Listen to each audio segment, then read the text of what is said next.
Good morning student. Welcome to e-learning program. In last lecture we have discussed one point of derivative, that is derivative of composite function. In this period we have discussed second point, geometrical meaning of derivative. पाठीमागच्या period मध्ये आपण derivative of composite फंक्शनचा derivative कसा घ्यायचा यावरती वेगवेगळ्या टाईपचे आपण एक्झाम्पल घेतलेले. त्यानंतर त्यावरती जो थिअरम आहे त्या थिअरमचं प्रूफ पण घेतलेलं आहे.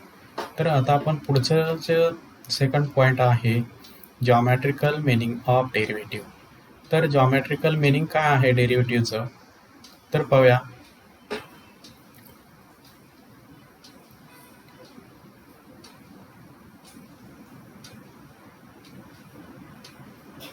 हा एक कर्व आहे y equal to f of x.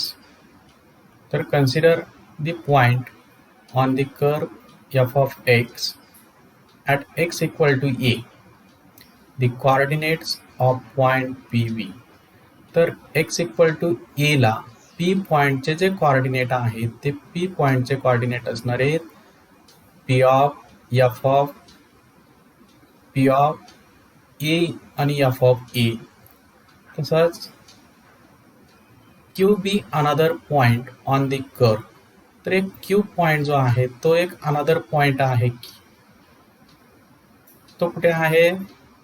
A little to the right of P, that is to the right of x is equal to a with value increase by a small real number h. Therefore the coordinate of Q are. तर Q पॉइंटचे coordinate काय असणार आहेत तर a plus h आणि f of a plus h. म्हणजे हा Q point जो आहे क्यू पॉइंट पीच्या राईट साईडला असणार आहे, म्हणजेच एक्स इक्वल टू एच्या राईट साईड. त्यावेळेस क्यू पॉइंटचे जे कोऑर्डिनेट आहेत ते कोऑर्डिनेट असणार आहेत ए प्लस एच आणि f of a plus h. त्यानंतर now we can calculate the slope of the secant. हे जे दोन पॉईंट आहेत पी आणि क्यू पॉईंट, हे दोन पॉईंट जोडल्यानंतर आपल्याला एक सिकॅन्ड मिळते आणि त्या सिकॅन्डचा स्लोप फाइंड करायचा आहे. तर आपल्याला माहिती आहे दोन पॉईंटमधून जाणारी जी लाईन आहे त्या लाईनचा स्लोप आपल्याला माहिती आहे y2 minus y1 divide x2 minus x1. मग slope of secant is equal to f of a plus h minus f of a divide a plus h minus a. डिनॉमिनेटरला plus a minus a cancel होईल, म्हणून f of a plus h minus f of a divide by h. Suppose we make h smaller, then a plus h will approaches to a as h get closer to 0. That is q will approaches to p, that is as h tends to 0 the secant converges to the tangent at point p. म्हणजे आपला हा जो q point जो आहे q point जसा आपण p कडे घेऊ तसा h काय होणार आहे 0 होणार आहे आणि a plus h approaches to a, that h closer to 0. जसा आपण क्यू पॉइंट पी कडे घेऊ तसा जो एच जो आहे तो एच काय होणार आहे 0 होणार आहे आणि ती सिकॅन्ड जे आहे ते secants become tangent at point P. म्हणून limit Q tends to P, slope of a secant P Q is equal to limit h tends to 0 f of a plus h minus f of a divided by h आणि या लिमिटची value असते f dash a. So we get slope of a tangent at point P is equal to f dash x. म्हणजे कुठल्याही फंक्शनचा जर आपण derivative घेतला thus the derivative of a function y equal to f of x at point P of x1 y1 is the slope of the tangent at point on the curve. म्हणजे एखादं दिलेलं function जर असेल y equal to f of x तर त्या फंक्शनचा आपण derivative find केला तर तो डेरिव्हेटिव्ह असतो slope of A tangent at that point. कुठला जो पॉईंट असेल त्या पॉईंटला त्या फंक्शनचा स्लोप असणार आहे. तर हे जॉमेट्रिकल मिनिंग आहे. जॉमेट्रिकल मिनिंग म्हणजेच काय, एखाद्याला दिलेलं कर असेल तर त्या करचा जर आपण डेरिव्हेटिव्ह फाइंड केला तर तो डेरिव्हेटिव्ह म्हणजे स्लोप असतो टँजंटचा. त्यानंतर आता सेकंड पॉईंट जो आहे थर्ड पॉईंटमध्ये, त्यामध्येच डेरिव्हेटिव्हमध्ये थर्ड पॉईंट आहे डेरिव्हेटिव्ह ऑफ इनव्हर्स फंक्शन. तर ह्या थर्ड पॉईंट जो आहे डेरिव्हेटिव्ह ऑफ इनव्हर्स फंक्शन, यावरती एक थिरम आहे. त्या थिरमची आपण स्टेटमेंट पाहूया सुरुवातीला. तर theorem, if y equal to f of x is a differentiable function of x such that its inverse function x is equal to f inverse y exists, then x is a differentiable function of y and dx upon dy is equal to 1 upon dy by dx, where dy by dx is not equal to 0. म्हणजे जर तुम्हाला y is equal to f of x हे differentiable function दिलेलं असेल with respect to x, तर त्या फंक्शनचा inverse function exist होत असेल x is equal to f inverse y exist, then x is differentiable function of y and d x upon d y is equal to 1 upon d y by d x. आता inverse केव्हा exist होणार, तर 11वीला आपण फंक्शनमध्ये पाहिलेलं आहे. Inverse function म्हणजे ते फंक्शन जर 1 1 असेल, ऑनटो असेल, तर त्या फंक्शनचा इनव्हर्स एक्झिस्ट होणार. तर याचा आता प्रूफ होऊया. Suppose del y be small increment in y corresponding increment del x in x. असं एक सेंटेन्स आपण मेन्शन केलं. As del x tends to 0 then del y tends to 0. जर डेल एक्स टेन्स टू 0 कडे जात असेल तर del y tends to 0. Since again दिलेलं आहे y is a differentiable function of x, म्हणजेच लिबनिझ नोटेशन जे आहे ते limit y is differentiable function of x म्हणजेच limit del x tends to 0 del y upon del x याची value d y by d x. That is limit del x tends to 0 del y upon del x is equal to d y by d x. त्याला equation number लिहिलं 1. पुढे नाव del y upon del x into del x upon del y is equal to 1. आपल्याला prove करायचं आहे d x upon d y is equal to 1 upon d y by d x. म्हणजे del x upon del y left साईडला ठेवायचं आणि del y upon del x right साईडला घेतलं. तर राईट साईडला जर घेतलं तर तो डिव्हाइड होईल. Del x upon del y is equal to 1 upon del y upon del x. त्यानंतर taking limit del x tends to 0 on both side. दोन्ही साईडला आपण लिमिट अप्लाय केलं. लिमिट अप्लाय केल्यानंतर limit del x tends to 0 del x upon del y is equal to right side constant आहे म्हणून कॉन्स्टंटचं limit कॉन्स्टंटच येईल is divide by limit del x tends to 0 del y upon del x. आता right साईडचं जे आहे डिनॉमिनेटरचं लिमिट फ्रॉम इक्वेशन 1 वरून d y by d x लिहिता येईल. परंतु लेफ्ट साईड पाहिलं तर डिवाइड जी टर्म आहे del x upon del y, right साईडला पाहिलं तर जी डिवाइड टर्म आहे डेल एक्स तेच लिमिट असलं पाहिजे. तसं लेफ्ट साईडला पाहिलं तर जी डिवाइड टर्म आहे डेल वाय तेच लिमिट असलं पाहिजे डेल वाय टेन्स टू 0. परंतु तिथे डेल एक्स टेन्स टू 0 आहे म्हणून मला चेंज करायचा आहे. डेल एक्स टेन्स टू 0च्या replace by del y tends to 0. मग पुढे आपण म्हटलेलं इथे डेल एक्स टेन्स टू 0 जात असेल तर डेल वाय टेन्स टू 0 म्हणून as del x tends to 0 then del y tends to 0. मग रिप्लेस केलं डेल एक्स टेन्स टू 0च्या ऐवजी del y tends to 0. Limit del y tends to 0 del x upon del y is equal to 1 upon limit del x tends to 0 del y upon del x. आता from equation 1 we get हे right साईडचं जे limit आहे डिनॉमिनेटरचं याची value लिहिता येईल D y by d x. त्याला equation number लिहिलं 2. मग राईट साईडचं जे लिमिट आहे ऑफ इक्वेशन 2 एक्झिस्ट झालं म्हणून लेफ्ट हँड साईडचं जे लिमिट आहे ऑफ इक्वेशन 2 हे ऑल्सो एक्झिस्ट होणार आणि या लिमिटची व्हॅल्यू असणार आहे d x upon d Y. म्हणून Therefore, limit LHS side limit of equation 2 is also exist and equal to dx upon dy. आणि therefore dx upon dy is equal to 1 upon dy by dx, where जे divide term आहे ती not equal to 0, where dy by dx is not equal to 0. तर हे जे proof आहे आपल्याला हेच प्रूफ करायचं होतं. असं जर व्यवस्थित तुम्ही लिहिलं प्रूफ तर तुम्हाला 3 मार्क्ससाठी असेल तर 3 मार्क मिळणार आहेत.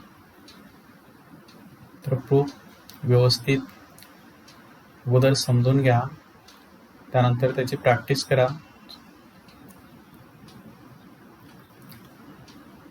त्यानंतर पुढचा पॉइंट आहे derivative of some standard inverse trigonometric function. जे 6 इनव्हर्स ट्रिग्नोमेट्रिक फंक्शन जे आहे sine inverse x, cos inverse x, tan inverse x, cot inverse x, cosec inverse x आणि सेक इनव्हर्स एक्स, असे जे 6 इनव्हर्स ट्रिग्नोमेट्रिक फंक्शन जे आहेत त्यांचा derivative काय आहे तर पाहूया आपण. If y is equal to sine inverse x, where आणि x जो आहे x less than equal to 1 greater than equal to -1 आणि y जो आहे y is less than equal to π/2 greater than equal to -π/2, then त्या फंक्शनचा derivative dy by dx is equal to 1 upon square root of 1 minus x square आणि where mod x is less than 1. तर derivative फॉर्म्युलाच लक्षात ठेवायचं. Sign inverse एक्सचा derivative असतो 1 upon square root of 1 minus x square. Second, if y equal to cos inverse x, x is less than equal to 1 greater than equal to -1 and y is less than equal to π/2 greater than equal to 0, then dy by dx is equal to -1 upon square root of 1 minus x square. cos inverse x चा derivative असतो फक्त -1 upon 1 minus x square. Sine inverse आणि cos inverse मध्ये काय फरक आहे तर फक्त मायनसचा फरक आहे. Third number, if y is equal to cot inverse x, x belongs to real number r, y is less than pi greater than 0, then dy by dx equal to 1 upon 1 minus x square. तर derivative आला cot इनव्हर्सचा derivative -1 upon 1 plus x square.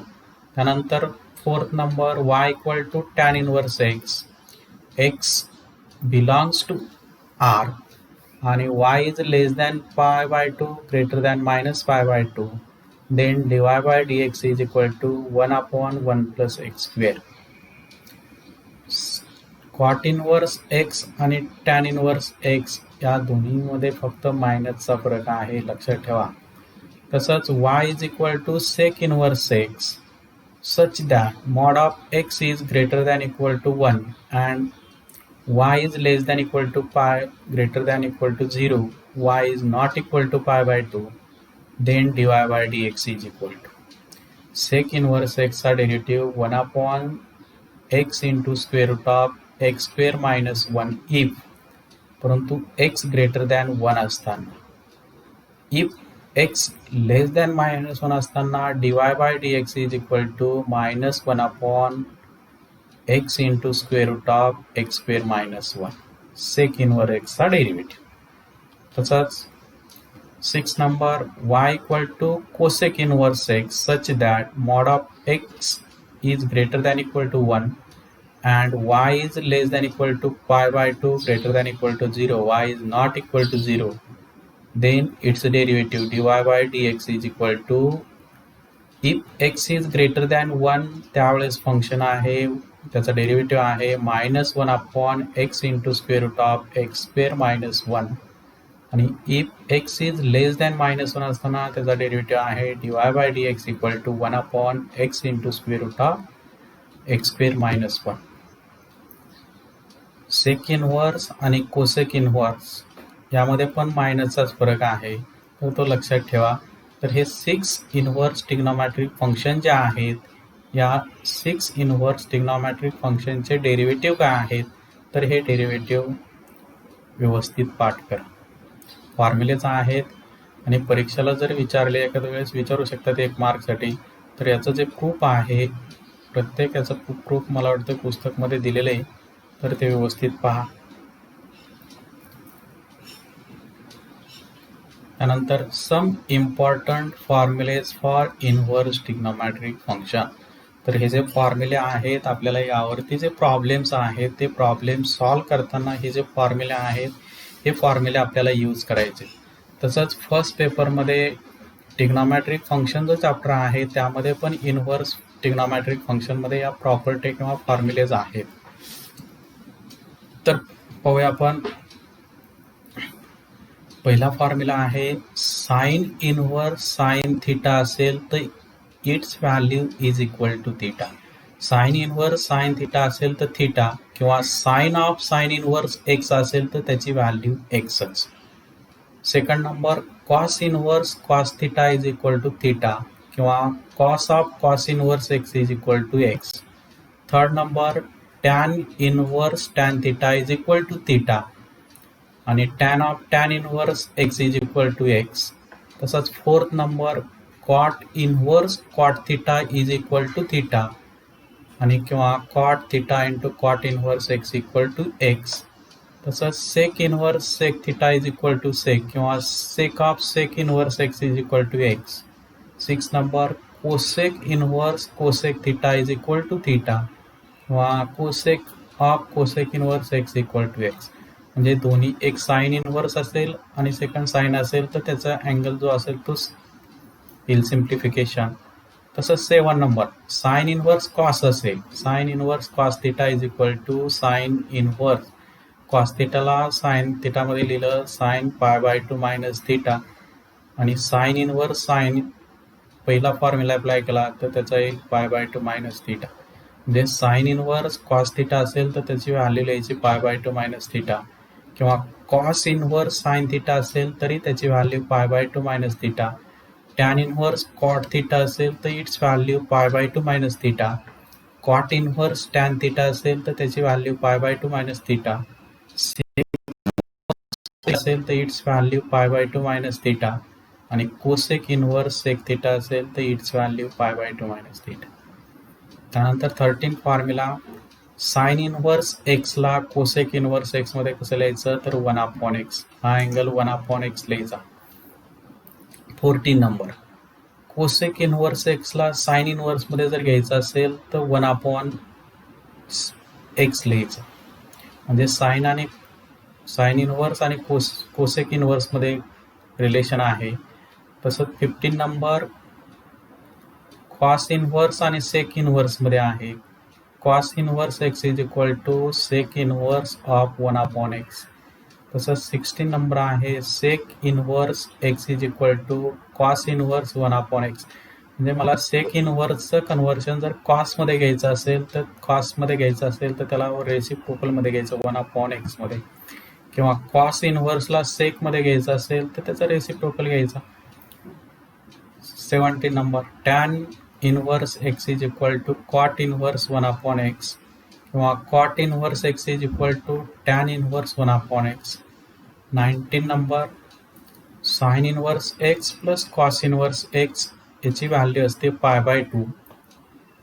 20 tan inverse x plus cot inverse x is equal to π/2. Sec inverse x plus cosec inverse x is equal to π/2. तर दोन pair लक्षात ठेवायच्या. Sine inverse आणि cos इनव्हर्सची addition घेतली तर त्याची value π/2. Tan inverse आणि cot इनव्हर्सची addition घेतली तर व्हॅल्यू π/2. सेक इनव्हर्स आणि कोसेक इनव्हर्सची ॲडिशन घेतली तर π/2. आता पुढचे 22 आणि 23 फॉर्म्युला महत्त्वाचे आहेत. आता ते फॉर्म्युले आपल्याला त्यावरती एक्झाम्पल सोडवायचे. Tan inverse x plus tan inverse y असेल तर त्याची व्हॅल्यू लिहायची टॅन इनव्हर्स ऑफ. इथे जर प्लस असेल तर न्यूमरेटरला प्लस घ्या, न्यूमरेटरला प्लस घेतलं तर डिनॉमिनेटरला मायनस घ्या. म्हणजे tan inverse of x plus y divide by 1 minus x into y. न्यूमरेटरला ॲडिशन, डिनॉमिनेटरला 1 मायनस त्या दोन्हींचा प्रॉडक्ट. तसंच इथे जर मायनस असेल तर फक्त चेंज न्यूमरेटरला मायनस आहे, डिनॉमिनेटरला प्लस आहे म्हणजे tan inverse x minus tan inverse y is equal to tan inverse x minus y divide 1 plus x into y. म्हणजे टॅन इनवर्स असे जर तुम्हाला दिलेलं असेल tan inverse x plus y divide डिनॉमिनेटरला तर पहिली टर्म 1 आलीच पाहिजे 1 मायनस एक्स इंटू वाय. तर याची व्हॅल्यू असणार आहे tan inverse x plus tan inverse y. तर हे जे 23 फॉर्म्युले आहेत हे 23 फॉर्म्युले व्यवस्थित पाठ करा कारण की यावरती आपल्याला पुढे एक्झाम्पल सोडवायचे. आता एक्झरसाइज आहे 1.2 inverse of a function derivative of inverse of a function. यावरती काही एक्झाम्पल आहेत तर पाहूया आपण. क्वेश्चन आहे find the derivative of the function y equal to f of x. Use the derivative of the inverse function x equal to f inverse y in the following. First example आहे y is equal to root x. याचा आपल्याला derivative find करायचा आहे.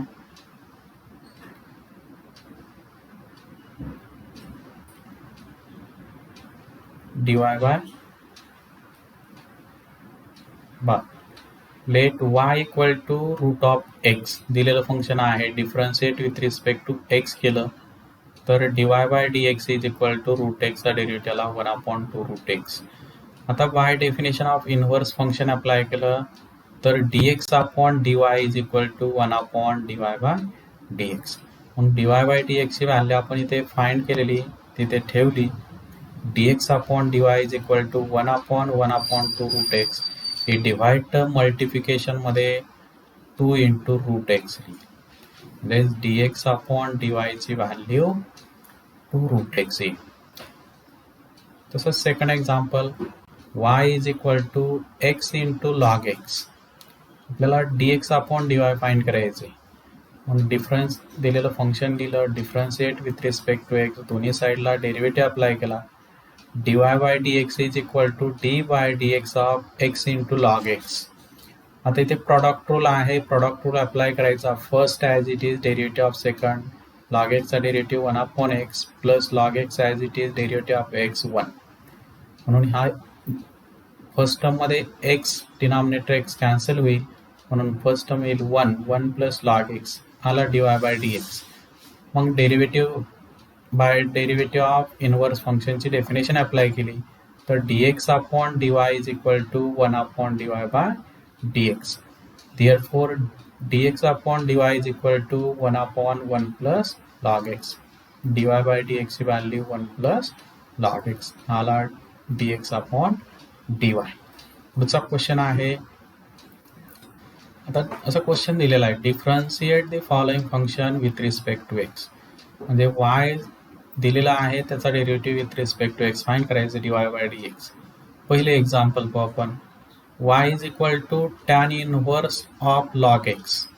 आता एक composite function आहे. पाठीमागे झालेले आपला डेरिव्हेटिव्ह ऑफ कॉम्पोजिट फंक्शन परंतु तिथे इनव्हर्स नव्हता. आता यामध्ये एक इनव्हर्स ॲड झालं आहे फंक्शन. एक इनव्हर्स ट्रिग्नोमेट्रिक फंक्शन आहे आणि सेकंड लॉगॅरिथमिक फंक्शन आहे. मग आता याचा डेरिव्हेटिव्ह मग दिलेलं फंक्शन घेतलं y equal to tan inverse of log x. याचा डेरिव्हेटिव्ह घेतला दोन्ही साईडचा differentiate with respect to x. मग d by dx of dy bye dx म्हणजे dy bye dx is equal to d by dx of tan inverse of log x. आता सुरुवातीला tan inverse function आहे. मग tan इनव्हर्सचा derivative आपल्याला माहिती आहे 1/1 plus x square. म्हणून 1/1 प्लस एक्सच्या ऐवजी फक्त इथे लॉग एक्स आहे म्हणून लॉग एक्स ब्रॅकेट स्क्वेअर. पुढे टॅनचा जो व्हेरिएबल आहे तो व्हेरिएबलचा पुढे derivative d by dx of log x. म्हणून 1/1 plus log x bracket square into log एक्सचा डेरिव्हेटिव्ह आला 1/x. हेच कसं लिहिता येईल तर 1/x into bracket 1 plus log x bracket square. तर हे आलं डेरिव्हेटिव्ह. तसंच पुढचं एक एक्झाम्पल आहे y is equal to cot inverse of 4x. Derivative दिलेलं फंक्शन घेतलं y equal to cot inverse 4x. दोन्ही साईडला अप्लाय केला derivative, differentiate with respect to x. dy dx of y म्हणजेच dy bye dx is equal to dy dx of cot inverse 4x. Differentiate केलं, cot इनवर्सचा derivative -1 upon 1 plus इथे जो x आहे फक्त x आहे जे 4x आहे म्हणून 4x ब्रॅकेट स्क्वेअर इंटू पुढे त्याचा जो व्हेरिएबल आहे त्याचा derivative dy dx of 4x.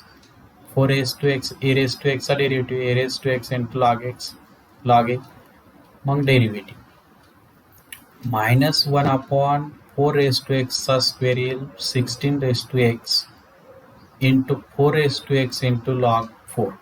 तर हा आला derivative, that is minus into bracket 4x into log 4 divide by 1 plus 16x आला dy बाय dx.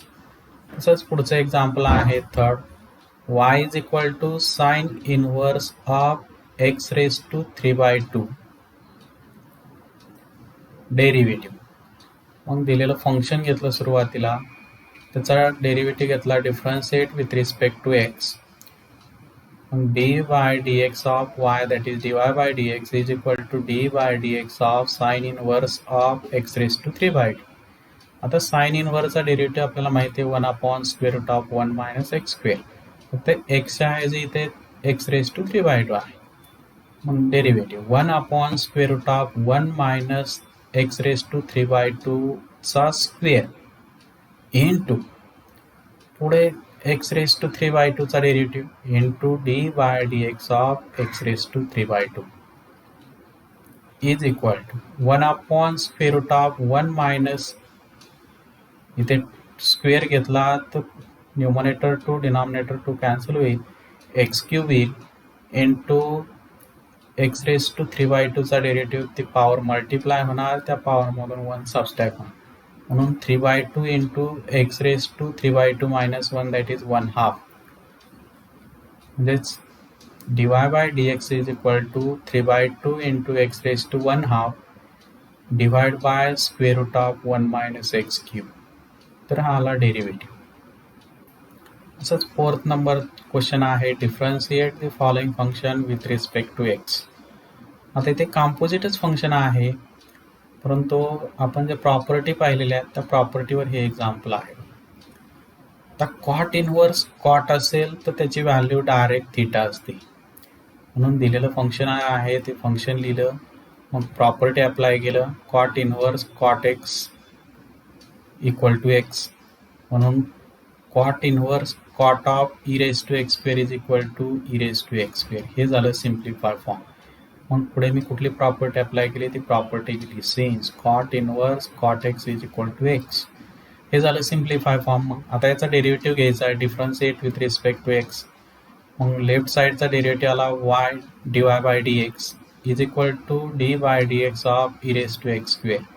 मग सुरुवातीला एक्सपोनेन्शियल फंक्शन आहे ई रेस्ट, मग ई रेज टू एक्सचा डेरिव्हेटिव्ह ई रेज टू एक्सच असतो म्हणून e raise to x square. मग पुढे ईचा जो काय पॉवर असेल त्याचा पुढे derivative into d by d x of x square. X स्क्वेअरचा डेरिव्हेटिव्ह आपल्याला माहिती आहे पॉवर फंक्शन आहे म्हणून ते पॉवर मल्टिप्लाय होणार, पॉवरमधून 1 सबस्ट्रॅक्ट होणार म्हणून एक्स स्क्वेअरचा derivative 2x. that is dy by dx is equal to 2x into e raised to x square. तर हे आलं आन्सर बघ. पुढचं एक्झाम्पल आहे y is equal to cos inverse of square root of 1 minus cos x divided by 2. तर हे पण example सुरुवातीला सिम्प्लिफाय करायचं आहे. दिलेलं फंक्शन लिहिलं cos inverse square root of 1 minus cos x upon 2. आता 1 मायनस कॉस टू थिटाचा फॉर्म्युला माहिती आहे मला,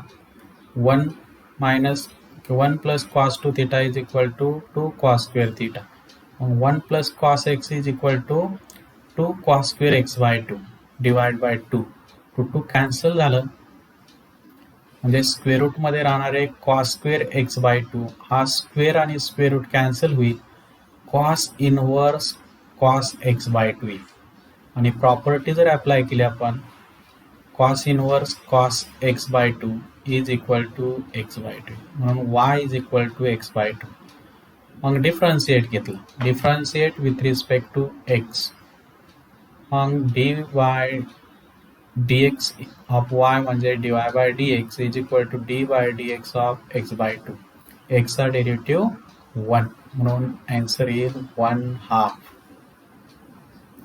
dy by dx is equal to 1/2. Third number त्यामध्येच y is equal to cosec inverse of 1 upon cos of 5 raised to x. आता cosec inverse आपल्याला ही ब्रॅकेटमध्ये जे term आहे त्याला कोसेक मध्ये आणायचं आहे. इथं जसं आपण कॉस इनव्हर्स ब्रॅकेटमध्ये जे टर्म आहे ते कॉसमध्ये आणली, तसंच इथे कॉट इनव्हर्स कॉट दिलेलं आहे. म्हणून ती जी प्रॉपर्टी आहेत त्या प्रॉपर्टीवर आपल्याला एक्झाम्पल आहे. दिलेलं फंक्शन दिलं 1 अपॉन कॉस म्हणजे सेक, म्हणून cosec inverse sec of 5 raise to x. आणि कोसेक इनव्हर्स सेक असेल तर पाय बाय टू मायनस थिटा, पण ती प्रॉपर्टी पाहिलेली. मग सेकला कोसेकमध्ये जर घ्यायचा असेल तर तो अँगल जो आहे तो अँगल पाय बाय टू म्हणून सबस्ट्रॅक्ट करायचा. म्हणून पहा cosec inverse of cosec pi by two minus 5 raise to x. आणि इथे प्रॉपर्टी अप्लाय केली cosec inverse cosec theta is equal to theta. थिटाची व्हॅल्यू इथे 5 by two minus 5 raise to x आहे, म्हणून y is equal to pi by two minus 5 raise to x. मग हे झालं सिम्प्लिफाय फॉर्ममध्ये. आता याचा एक तर सिम्प्लिफाय फॉर्म झालं, याचा डेरिव्हेटिव्ह घ्यायचा, differentiate with respect to x. Therefore वायचा derivative dy bye dx is equal to d by dx of pi by two minus 5 raise to x. आता पाय बाय टू कॉन्स्टंट आहे म्हणून pi by टूचा derivative 0. तसंच 5 raise to एक्सचा derivative 5 raise to x into log a log 5. A raise to एक्सचा derivative a raise to x into log a. तसंच 5 raise to एक्सचा derivative 5 raise to x into log 5. मग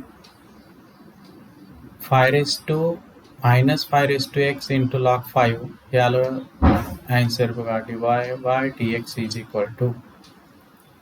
तर यावरती काही आपण एक्झाम्पल पाहिलेत, असेच एक्झाम्पल आपण पुढच्या तासाला पण पाहू. आता आपण थांबू इथे.